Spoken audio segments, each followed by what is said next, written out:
and welcome to another episode of The Brand Called You, a podcast and video show which brings you leadership lessons, knowledge, and experience, and wisdom from hundreds of successful individuals from around the world. If you're new to the channel, please subscribe so you won't miss a new episode. I'm your host, Frits Bussemaker, and today I'm delighted and privileged to have a conversation with my good friend, Neil Sahota. Neil, welcome to the program. Hey, thanks for having me on, Fritz. I'm excited to be here. Yeah. Now, as mentioned, I would qualify our relationship as friends, but let me introduce you to the rest of the audience. You're currently the CEO of the ACSI Labs, which is meant to improve human thinking. Now, that in itself is going to be a topic, but you also have been a speaker for years, and the list of speaking engagements, I would say, is almost endless. It's a very long list. But I see speech on digital, on what's in the future of AI, smart cities, IoT. Your background, your knowledge, you also put that to good use, being board members around education, digital technology, including the United Nations on AI, a lecturer, instructor, course designer, and you have a global audience, live in California. Last but not least, because that's going to drive this discussion, you wrote the best business book, and I believe in 2019, Own the AI Revolution. Again, Neil, thanks for being here. Oh, that's awesome, but you made me feel tired, Fritz. I did so much. Yes. Now, I just introduced you to the audience, but how would you introduce yourself? That's a good question. I'm just a guy whose motto in life is I want to leave the world at least as good as I found it, if not better. And so that's kind of the value I'm trying to create and drives a lot of the work that I've done. Okay. I understand that thinking. So how do you then, after that introduction, when people are curious, how do you link that to your digital background? How did that happen? We always talk about people, process, technology, right? Yeah. And we've had really rapid advance with like emerging technology, and it can be a really powerful tool to help us actually achieve some of these major goals. So, obviously a lot of great things in commercialization, transformation of finance, the way we like invest, mortgage loans, transformation of healthcare towards precision medicine, development of smart cities to improve public services, well, I know it's an oxymoron, but maybe more efficient government use that way. But we can also use these tools to actually help combat the effects of climate change, to try and solve some of the big problems around hunger. Like I've actually done a lot of work with emerging technology, particularly AI, to help grow more food with less resources, even in some impoverished areas like Bangladesh and Malawi. So these are like really powerful, move-needing tools that we can actually deploy. And that ties into, hey, I'm trying to at least leave the world as good as I found it. So. Okay. I actually like that you're giving that answer, because I'll tell you a secret. I just out of curiosity, I asked ChatGPT, what should I ask Neil Sahota? And please describe him. And it actually immediately shows, it stated you have a passion for social impact. But then my question is why?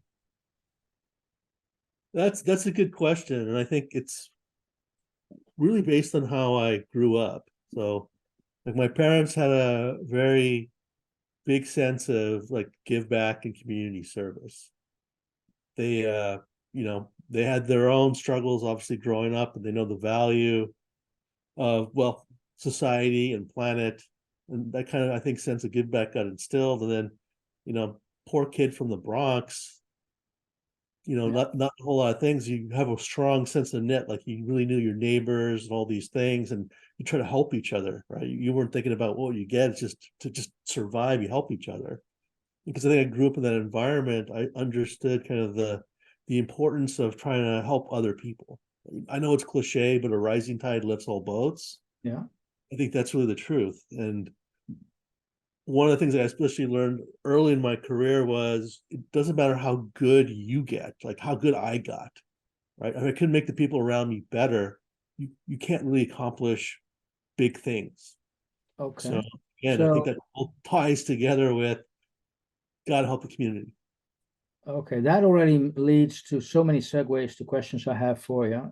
But the first one is, um, okay, you're describing for me a poor family in the Bronx. How do you get from a poor family in the Bronx? At a certain point, you are recognized as a master inventor at IBM. So how did you get there? Because and the reason I'm asking, the audience to the podcast are very likely going to be in exactly the same situation. Yeah, and the truth is, used to ask similar questions. Like I had a chance to work with like Warren Buffett and Howard Schultz, some of these big guys, and I would ask the same question, and they said it just kind of happened by accident, right? Okay. And I say the same thing now. Kind of happened by accident. I didn't plan this.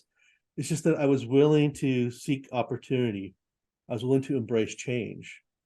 I hate to put it this way, but we're kind of taught that when something new happens or someone proposes like a new idea, any kind of change, the first reaction is a threat. Yeah. We look at the negative risks. We think of risk as bad things. And so we're trying to think about, it's not going to work. We've never done it that way. Always trying to find the fault.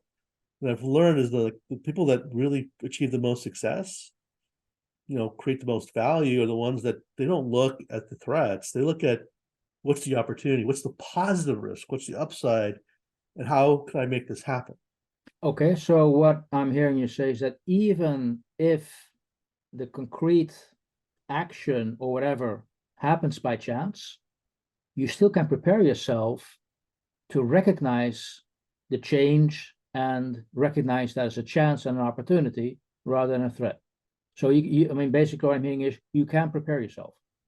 Yeah, you can. It's a mindset. It's something everyone can do. It's just unfortunate that we don't cultivate that culture. So, I've read somewhere that they say only about 10% of the population has this kind of mindset.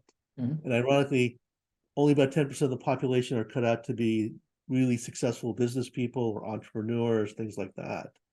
So it's almost like the way we teach people, we could improve upon that and create more innovators, more entrepreneurs, more positive change. Okay, so in your mind, we should put effort in increasing that 10% to 15, 20% as a start. I really think we should try and create 80, 90%. Good, Think no, of it's good, the good difference answer. we You know, can make. I'm with you, but I'm just trying to figure out what you're thinking is, sir. Okay. And I absolutely agree with that, right? We have to start pushing that way. I liken it to climate change, Hmm. Yeah. right? I co-chair one of the UN committees on climate change, and a lot of people are like, do you really think you're going to make a difference? And I'm like, yes, right? I'm not going to be the one that solves climate change. And that's not the goal we should be going for. Most people look at it and say, like, it's this really huge problem. I can't really do much about it. I'm sure there's bigger people, smarter people, more resources doing something. Not the right attitude. Again, now I have to backtrack you here. I co-chair a UN Commission on Climate Change. One of the biggest problems in this world. This doesn't happen by accident. Maybe it does, but how did you prepare to end up in that position? It was an accident. I'm very passionate. One of my things is climate science. There was a new committee spooling up around this. They were looking at solutions and things like how can different behaviors, processes, technology help kind of combat. And so I actually volunteered. Okay, The but first how meeting, did you know that they needed somebody? How were you able to volunteer? the UN, the United Nations folks actually reached out to me and said, we're trying this new committee, based on my previous volunteer work with them, said, would you be interested in participating? Okay. Is that an advice you would give in more general sense? Be a volunteer so you get noticed? 100%, right? I think we all know that we want to get to the point where we're not out looking and trying to get something, that people are coming to us because we have that kind of reputation, the personal brand. Yeah. Okay. Because actually it resonates with my own experience. That's what want to continue that a little bit. So volunteer also for me means, I just wanted to check with you on that. That means being intrinsically motivated to do something. Probably you're going to be good at it. And if you're going to be good at it, and actually at the end of the day, it's going to be rewarded. 100%, but you're saying something really important, Fritz, right? I tell people, you don't do what you love. You may not be good at what you love. Do what you're good at, right? If you're good at something, people will notice that. It'll come easy for you. And That's one way to establish your credibility and your value. And that's when people start coming to you. And if that depended on who you are as a persona, that could lead to, you could say, coaching a UN commission. That could lead to maybe helping the local company around you could say around the corner. That doesn't matter at the end of the day. No, I mean, it should be about just making a difference, right? Yeah. Whether it's volunteer, whether it's commercial, you got to be able to quantify the value, the benefits you're creating. Yeah. Okay. Now, if I look at that whole list of topics, now there is a common denominator in those topics. I'll qualify that as digital. First of all, what's your top 3 topics? What are you passionately want to talk about? Top 3 topics would be education, climate science, and the whole field around artificial empathy. Artificial empathy. Yeah. Okay. Okay. The last 2, I link that to using technology to solve issues. Is education separate, or is that just another manifestation of demonstrating what digital can do for us? I think it's another manifestation, right? If you think about how we actually learn or we teach, it's still very much rooted in 19th century practices. And it's not just technology, it's also science, particularly cognitive science, where we know there are actually proven learning models that we've learned the last 50, 60 years that you kind of wire your brain a little bit differently, but you learn better, it's more sticky, and you're actually a better creative and critical thinker. And we found that there's a way to use AI and the metaverse to actually teach people to be creative thinkers. You can actually use technology to do something we thought was not possible. But you can't learn creative thinking in a classroom, but through this technology, we can actually teach people that. And is that like the core mission when you talk about in the mission statement, improve human thinking? You're using that technology to achieve that? That's correct. We're combining cognitive science, AI, and the metaverse. Yeah. To make people better thinkers, to help them enter that state, flow state a lot faster. And that's enabled them to solve a lot more complex problems. That's actually how the sustainable mining practices got started. It was actually through this whole process working with some big mining companies. And that was something, honestly, Fritz, a lot of people said, there's no way you can do sustainable mining. It's just an oxymoron. Okay. For those audience, what's sustainable mining in this case? Sustainable mining is to lower the environmental impact, right, to a very small. There's something called ESGs, environment, sustainable, and governance. Yeah.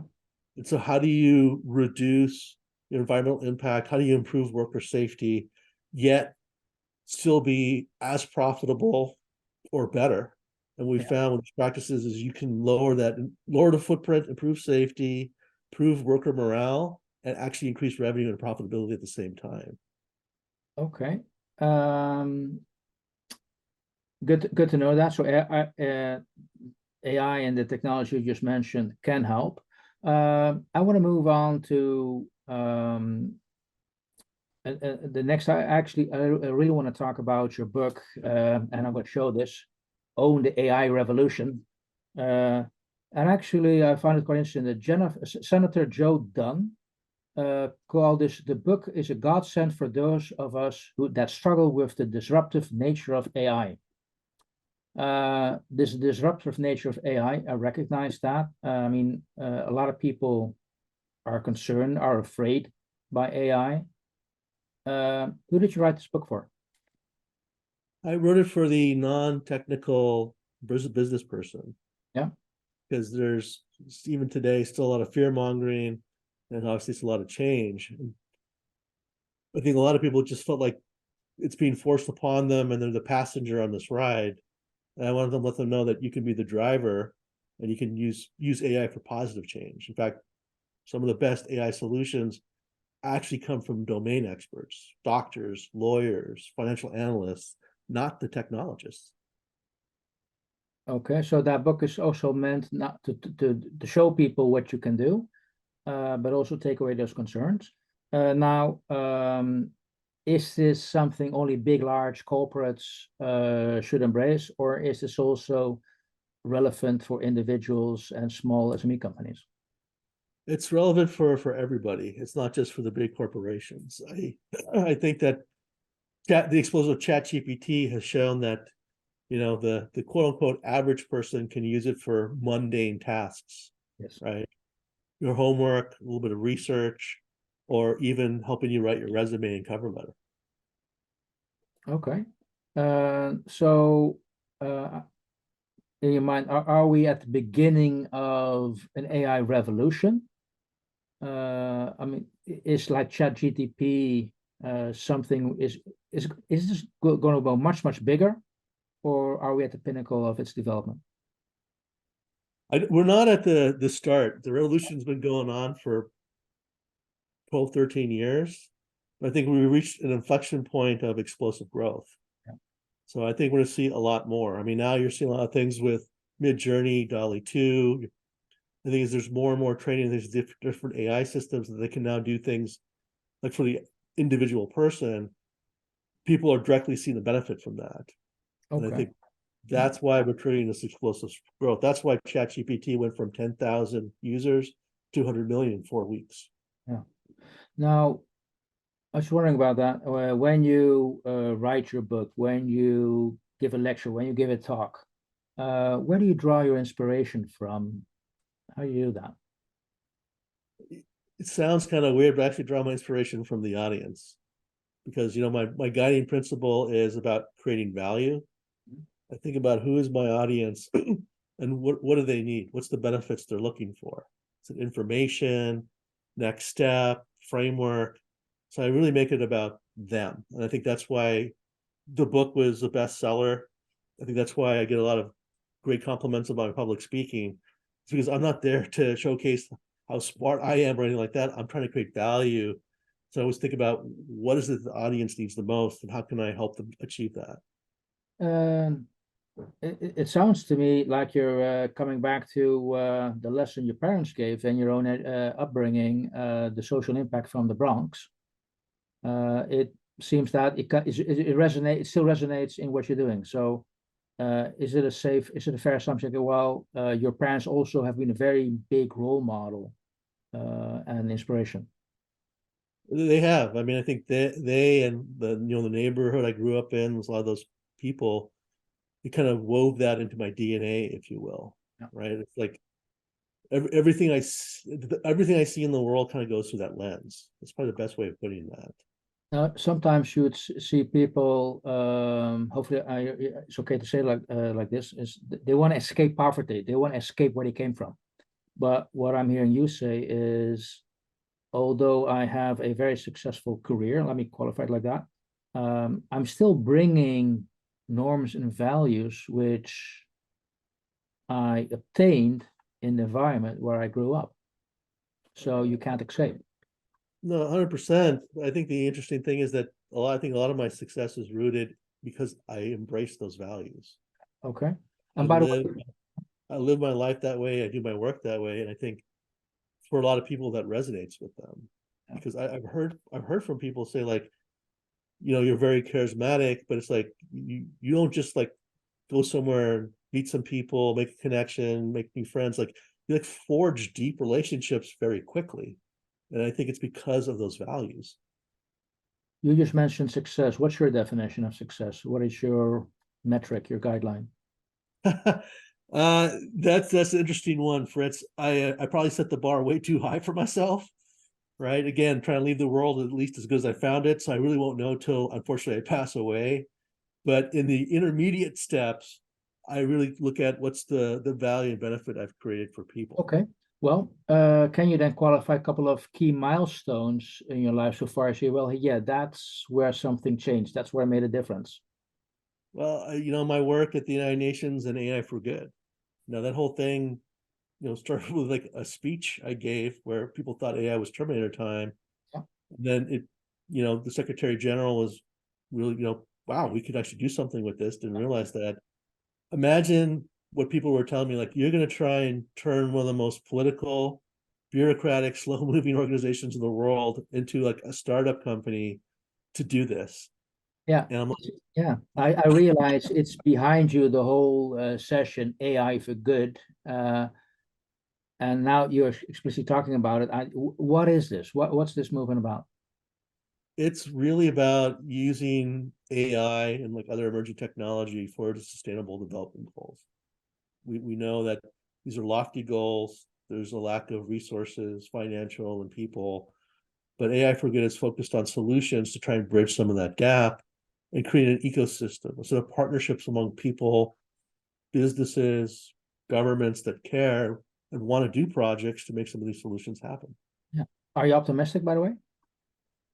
Yeah, I mean, AI for Good has been around, what, 7, 8 years now, and there's over 200 projects completed. There's over 280 active projects today, and it's become one of the big things within the UN. I mean, the UN Secretary General Antonio Guterres announced 2 days ago that they're now considering creating a whole new UN agency just on AI, in large part based on some of the work out of AI for Good.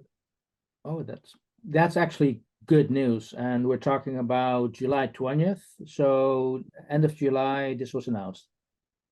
This was actually announced July 18th. Yeah. I'm Okay. on the committee. This is one of the options. We hadn't made a decision, just so everyone knows, but the Secretary General felt it was so important that he actually made a public statement about it. Oh, good. So that's well, and actually it also ties into the UN approach that this is the decade of execution for reaching the SDGs, and one of the key solutions is digital technology, and in this case AI. So I understand where it's coming from. Yeah. Uh, So you're going to be busy for the next couple of years, my man. I look forward to it. Yeah. That's going to be a lot of positive change. Yes. Okay. Now, um,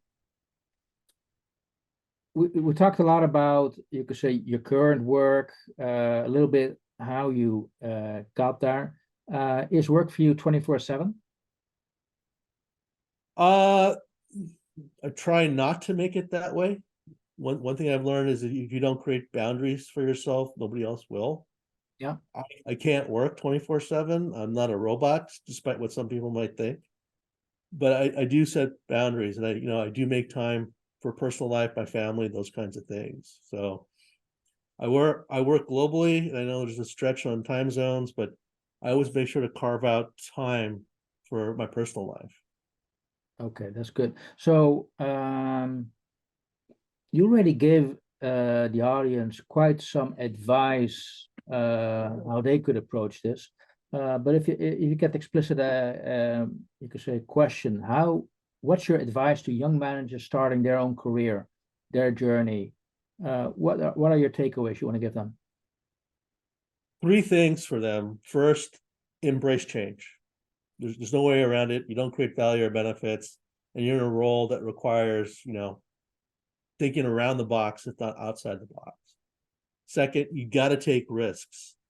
I know, again, like a lot of people think that's a bad thing, but risks are just uncertainties. And I will tell you that, hiring, when I hire people, especially if like manager or executive roles, I would ask the question, if you're 100% successful, is that a good or bad thing? And why? And everyone's like, okay, I think the answer is that's a bad thing. They kind of struggle with the why. Mhm. And the real thing is, if it tells me if you're always successful, it means you don't really take enough risk. You're not going to create enough value because you're just trying to play it safe. And if you try to play not to lose, you lose. So Okay, so can you share with the audience a couple of you could say times you were failing? Did you make this? Did you have the same ambitions where you made, okay, now I made a mistake, but I learned from it. yeah, I did. And I'm not saying take a risk like jumping out of a plane without a parachute, right? You don't want to take a risk that's going to destroy the company or your career, right? You want to take calculated risks. But Okay. like IBM Watson, this started back in 2006. was a crazy idea. That's what a lot of people said, and it was very much a risk, but it was like, we were looking at a time where business intelligence was really big, but this whole thing about there's so much data, how do we really process that? And it's like, could a machine help us do that? Okay. That Now, was a radical idea back then. but arguably, IBM Watson is a success. Are there any failures you've learned from?